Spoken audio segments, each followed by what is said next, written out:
Good morning students. पिछली class में हम लोगों ने भारत शासन अधिनियम 1935 की विशेषताओं के बारे में पढ़ा था। 1935 का अधिनियम एक विस्तृत अभिलेख था जिसमें प्रस्तावना को सम्मिलित नहीं किया गया था। विभिन्न प्रांतों का पुनर्गठन कर दिया गया था और एक अखिल भारतीय संघ का प्रावधान भी उसमें किया गया था। शक्तियों का संघ व प्रांत में बंटवारा कर दिया गया था। केंद्र में द्वैध शासन का प्रयोग किया गया था और प्रांतों को पूरी तरह से स्वायत्तता दे दी गई थी। विधानमंडलों का भी विस्तार किया गया था। सांप्रदायिक निर्वाचन पद्धति का विस्तार किया गया। विधानमंडल की शक्तियों पर कई सीमाएं लगाई गई। संघीय न्यायालय का प्रावधान किया गया।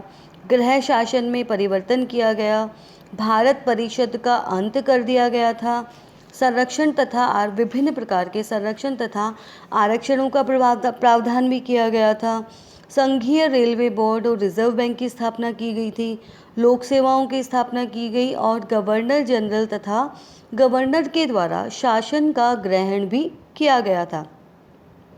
यहाँ तक मैं आप लोगों को पिछली क्लास में पढ़ा चुकी हूँ। अब हम बात करेंगे 1935 के अधिनियम का मूल्यांकन।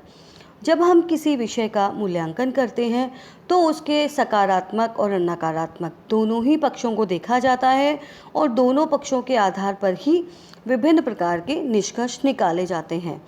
तो जब हम 1935 का शासन अधिनियम की मूल्यांकन की बात करते हैं तो उसके कुछ सकारात्मक परिणाम थे जिनकी उपेक्षा नहीं की जा सकती। उसमें पहली बात हम करेंगे कि अधिनियम के प्रावधानों के अंतर्गत भारत में चुनाव हुए। 11 में से 6 प्रांतों में कांग्रेस ने सत्ता ग्रहण की। इससे भारत को शासन तथा प्रशासन का व्यवहारिक प्रशिक्षण प्राप्त हुआ। विभिन्न प्रकार की समस्याओं का ज्ञान हुआ और विविध विरोध और सीमाओं के बावजूद वांछित कार्यक्रमों का संचालन भी किया गया। एक तरह से ये भारतीयों के लिए बहुत बड़ी ट्रेनिंग थी जो भारतीयों को शासन व्यवस्था में निपुण करने में बहुत हद तक सफल रही। दूसरी बात हम करेंगे, जिन प्रांतों में कांग्रेस को बहुमत प्राप्त नहीं हुआ वहां सामूहिक उत्तरदायित्व की भावना के साथ राष्ट्रीय नेताओं ने कार्य किया और यह एक स्वस्थ परंपरा का शुभारंभ था। मतलब कि वो कांग्रेस के सदस्य नहीं थे, फिर भी उन्होंने सामूहिक उत्तरदायित्व की भावना के साथ कार्य किया और उनमें जो राजनीतिक दलों का जो डिफरेंस था वो डिफरेंस उसमें देखने को नहीं मिला। तीसरी बात हम करते हैं, कांग्रेस शासित प्रदेशों में बहुमत होने के कारण रचनात्मक कार्य कर पाने में बहुत सफलता प्राप्त हुई। स्वस्थ कानूनों का निर्माण हुआ। इस दृष्टि से शिक्षा, कुटीर उद्योग, ग्रामीण विकास तथा कृषि संबंधी क्षेत्र में बनाए कानून उल्लेखनीय हैं। चौथी बात हम करेंगे, कांग्रेस शासित प्रदेशों में काफ़ी सीमा तक संवैधानिक पद्धति से शासन का संचालन हुआ तथा शासन में शांतिपूर्ण स्थायित्व आया। पांचवी बात हम करेंगे, भारतीय नेताओं ने शासनिक प्रशासनिक क्षमता, योग्यता व उत्तरदायित्व का परिचय दिया जिसे विदेशियों ने भी स्वीकार किया और इससे भारतीयों के आत्मविश्वास में वृद्धि हुई। इस अनुभव से स्वतंत्र भारत में नेताओं ने लाभ उठाया तथा देश के पुनर्निर्माण का कार्य सुचारू रूप से किया। इस प्रकार से हम ये कह सकते हैं कि भारत शासन अधिनियम, एक तरह से ये भी कहा जाता है कि भारत शासन अधिनियम भारतीय संविधान का एक प्री तैयारी थी, पूर्व तैयारी थी और बहुत सारी व्यवस्थाएं हमने संविधान का निर्माण करते समय इसी से ग्रहण की। लेकिन फिर भी कुछ आलोचक हैं, फिर भी आलोचकों ने इसकी आलोचना करते हुए कहा कि नहीं, भारत शासन अधिनियम भारतीयों को स्वशासन देने के लिए नहीं था। इसी क्रम में पंडित जवाहरलाल नेहरू ने कहा, यह अधिकारों का नहीं दास्ता का चार्टर है। पंडित मदन मोहन मालवीय का मानना था कि नया अधिनियम इस पर थम पर थोपा गया है। बाहर से ये कुछ जनजातीय शासन व्यवस्था के लक्षण से मिलता है परंतु भीतर से बिल्कुल खोखला है। मोहम्मद अली जिन्ना ने कहा, यह योजना पूर्णतः सड़ी हुई, मौलिक रूप से खराब और पूर्ण रूप से अस्वीकार करने योग्य है।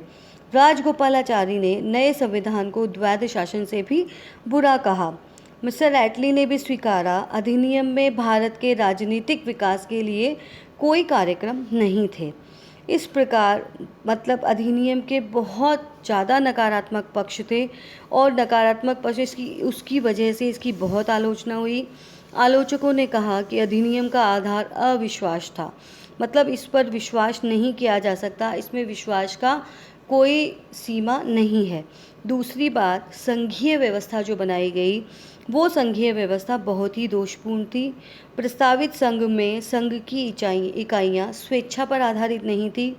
इकाइयों के लिए दोहरे मापदंड को सम्मिलित किया गया था, जबकि प्रांतों के लिए संघ में मिलना आवश्यक था और रियासतों को अपनी मर्जी पर छोड़ दिया गया था। संघ की विभिन्न इकाइयों में आकार संबंधी समानता भी नहीं थी। संघ के प्रांतों में प्रतिनिधियों के निर्वाचन की व्यवस्था थी, जबकि रियासतों के प्रतिनिधियों को ब्रिटिश सरकार के द्वारा मनोनीत किया जाता था। यानी जनतंत्र और राजतंत्र, दो विरोधी प्रवृत्तियों को एक साथ मिलाने का प्रयास किया गया था। ब्रिटिश प्रांतों को लोकतांत्रिक संस्थाओं के क्रियान्वयन का अनुभव पिछले कई सालों से रहा था, जबकि रियासतों में तो सामंतशाही ही चल रही थी। संघ की इकाइयाँ अपने अपने क्षेत्र में स्वतंत्र नहीं थी। विभिन्न प्रांतों पर गवर्नर जनरल का नियंत्रण व हस्तक्षेप था। इस वजह से देशी रियासतें स्वतंत्र नहीं हो पाई। द्वितीय सदन में इकाइयों को समान प्रतिनिधित्व नहीं दिया गया था और यह इस योजना का सबसे बड़ा दोष था। तीसरी बात हम करते हैं कि विधानमंडल को अत्यंत जो शक्तियाँ दी गई थी वो अत्यंत सीमित शक्तियाँ थी और उनको संविधान में संशोधन करने का भी अधिकार नहीं था। संविधान में संशोधन का अधिकार ब्रिटिश संसद में निहित था। शक्तियों के विभाजन का कोई तार्किक आधार नहीं था, उसमें किसी प्रकार की समानता नहीं रखी गई थी। अवशिष्ट शक्तियां गवर्नर जनरल को दे दी गई थी। कार्यपालिकाएं विधानमंडल के प्रति उत्तरदायी नहीं थी, अपितु ब्रिटिश संसद के प्रति उत्तरदायी थी। विधानमंडल द्वारा बनाए गए कानून भी गवर्नर जनरल द्वारा अस्वीकृत किए जा सकते थे। तो इस प्रकार विधानमंडल पर बहुत सारी सीमाएं लगा दी गई थी। गवर्नर जनरल और प्रांतीय गवर्नर वास्तव में शासक ही नहीं, निरंकुश शासक थे। उन्हें सर्वोच्च अधिकार प्राप्त थे। गवर्नर जनरल संविधान को स्थगित कर सकता था, संघ को रद्द कर सकता था।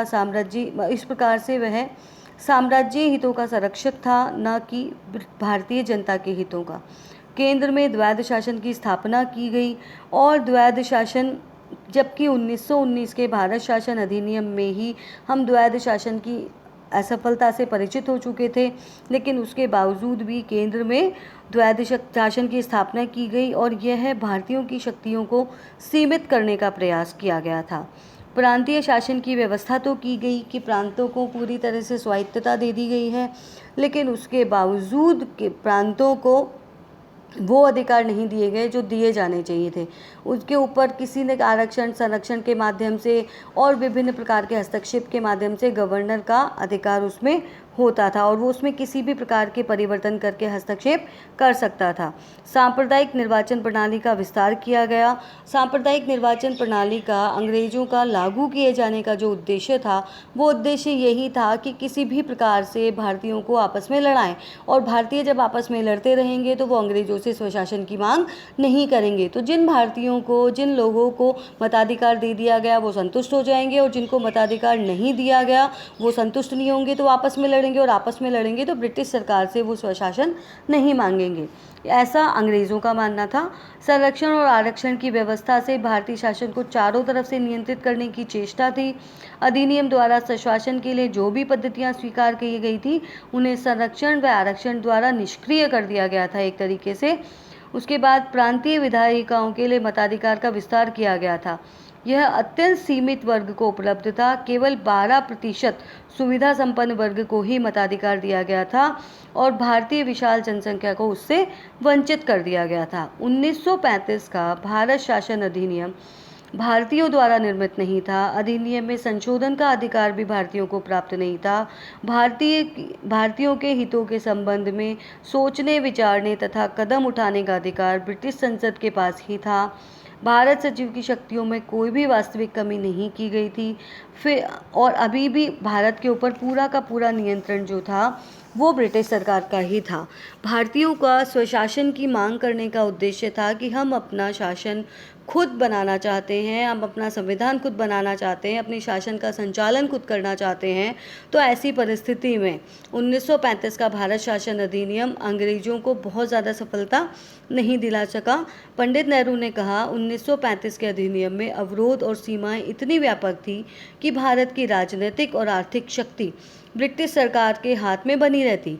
स्पीयर ने कहा, अधिनियम के प्रावधानों के अनुसार शक्तिशाली केंद्र का विकास असंभव था, जिसकी भारत को बहुत ज़्यादा आवश्यकता थी। पंडित नेहरू की दृष्टि में अधिनियम एक ऐसी मशीन था जिसके ब्रेक जम चुके थे और उसमें इंजन नहीं था। अंततः यह अधिनियम भी भारतीयों को संतुष्ट नहीं कर सका। तो इस प्रकार जो भारत शासन अधिनियम 1935 लाया गया, उसकी बहुत आधारों पर आलोचना हुई और आलोचना के बाद लेकिन इसने भारतीयों को संगठित किया और भारतीयों को संगठित करके एक तरह से भारत के संविधान के निर्माण में मदद करी। भारत शासन अधिनियम 1935 के माध्यम से जो संघीय शासन की स्थापना की गई, उस संघीय शासन में संघीय कार्यपालिका के जो विषय थे, उन विषयों को दो भागों में रक्षित और हस्तांतरित विषयों में बांट दिया गया और रक्षित और हस्तांतरित विषयों में बांट करके केंद्र में दोहरा शासन मतलब द्वैध शासन जो पहले प्रांतों में लागू किया गया था 1919 में, वही द्वैध शासन उसमें केंद्र में लागू कर दिया गया और केंद्र में लागू करके जो शक्तियाँ थी वो सारी की सारी शक्तियाँ गवर्नर जनरल को दे दी गई और गवर्नर जनरल किसी भी माध्यम से भारत से मतलब ये जो भारतीय उसमें शासन व्यवस्था थी उसमें हस्तक्षेप कर सकता था। प्रांतीय स्वायत्तता जो दी गई, वो प्रांतीय स्वायत्तता बहुत नाम की स्वायत्तता थी। वो नाम की स्वायत्तता इसलिए थी कि प्रांतों को बहुत सारे अधिकार दिए गए, मताधिकार का विस्तार भी किया गया, लेकिन संपूर्ण सारे लोगों को मताधिकार नहीं दिया गया। मताधिकार के नाम पर उनको आपस में लड़ाने या उनके आपस में संघर्ष करवाने का काम किया गया।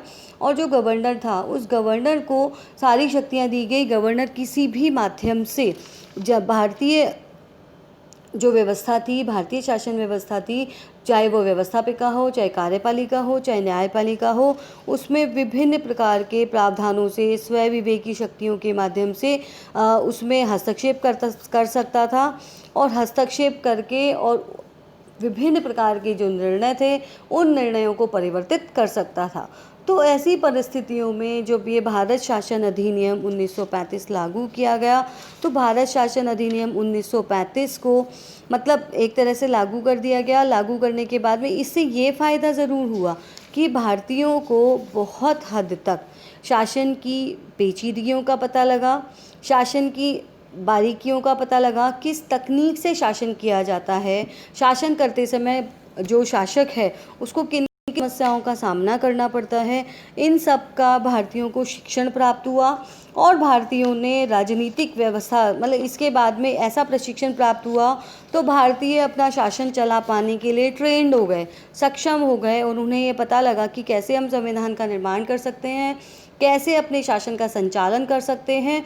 अंग्रेज़ बिल्कुल नहीं चाहते थे, किसी भी हद में नहीं चाहते थे कि भारतीयों को उनके शासन का हस्तांतरण किया जाए, लेकिन जो 1919 और 1935 के अधिनियम के बाद में भारतीय राजनीति में गांधी का प्रवेश हो चुका था और गांधी जी ने जो राष्ट्रीय आंदोलन चल रहा था, उस राष्ट्रीय आंदोलन को बहुत हद तक पूरे भारत तक पहुंचाया और इस आंदोलन से सारा भारत जब जुड़ चुका था तो अंग्रेज़ों के लिए बहुत हद तक यह असंभव हो गया था कि हम बहुत ज़्यादा टाइम तक अंग्रेज़ यहाँ पर शासन कर सकते थे। तो अंग्रेज़ों को भी ये लगने लगा था कि भारतीयों को शासन तो देना ही पड़ेगा और उन्होंने धीरे धीरे मतलब भारतीयों को बहलाने फुसलाने लालच देने के हिसाब से 1909 का अधिनियम, 1919 का अधिनियम और 1935 का अधिनियम ये लागू किया। ये लागू करके बहुत सारी शिक्षण भी दिया, लेकिन फिर भी भारतीय उससे संतुष्ट नहीं थे। फाइनली 1942 का भारत छोड़ो आंदोलन शुरू हुआ और भारत छोड़ो आंदोलन शुरू होने के बाद अंग्रेज़ों को ये बिल्कुल लग गया था कि अब भारतीयों को हम बहुत ज़्यादा समय तक अपना गुलाम बनाकर नहीं रख सकते। परिणाम स्वरूप 1946 में भारतीय संविधान के लिए एक संविधान सभा का गठन किया गया और उस संविधान सभा के गठन में बाकायदा इलेक्शन करवाए गए, चुनाव करवाए और चुनाव करवाने के बाद एक संविधान सभा का निर्माण हुआ और उस संविधान सभा ने भारतीयों के लिए एक संविधान का निर्माण किया। मतलब अंग्रेज़ों ने भारत को आज़ादी तो 15 अगस्त 1947 को दी थी, लेकिन भारत के संविधान निर्माण की प्रक्रिया उससे पहले ही चालू हो गई थी। अगली क्लास में मैं आप लोगों को बच्चों भारतीय संविधान के निर्माण की जो भारतीय संविधान सभा के निर्माण की जो प्रक्रिया थी वह पढ़ाऊंगी। धन्यवाद।